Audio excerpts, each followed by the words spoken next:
Panvel railway कर्मचारी असलेले विजय चव्हाण यांची हत्या आहे ती करण्यात आली होती। हीच ती पटरी आहे, याच पटरीवरती आहे ती त्यांना रेल्वेखाली ढकलून देण्यात आलं होतं। 1 तारखेला पहाटे 5 वाजताची ही घटना आहे आणि पहिल्या जो रेल्वे लोकल होती पहाटे 5 वाजता जी ठाण्यावरून वाशीला निघाली होती, त्याच लोकलच्या खाली या ठिकाणी त्यांना ढकलून देण्यात आलं होतं।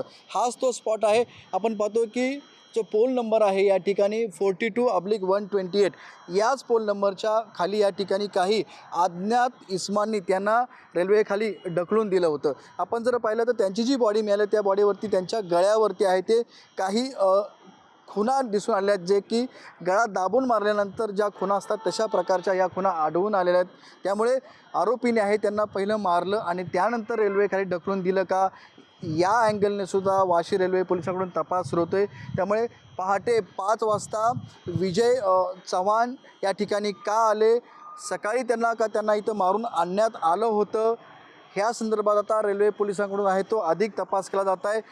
1 तारखेला पहाटे 5ची घटना आहे आणि त्यावेळेस जे विजय चव्हाण होते ते त्यांची विकली ऑफ होती, ते सुट्टीवरती होते। त्यामुळे काय कोणी गर्दुल्ल्यांनी मारून त्यांना या ठिकाणी टाकलं की यामागे त्यांना ओळखणारे कोणी माणसं आहेत, या अँगलने आता वाशी रेल्वे पोलिसांकडून तपास सुरू आहे। विनायक पाटील, एबीपी माझा, नवी मुंबई। एबीपी माझा, उघडा डोळे बघा नीट।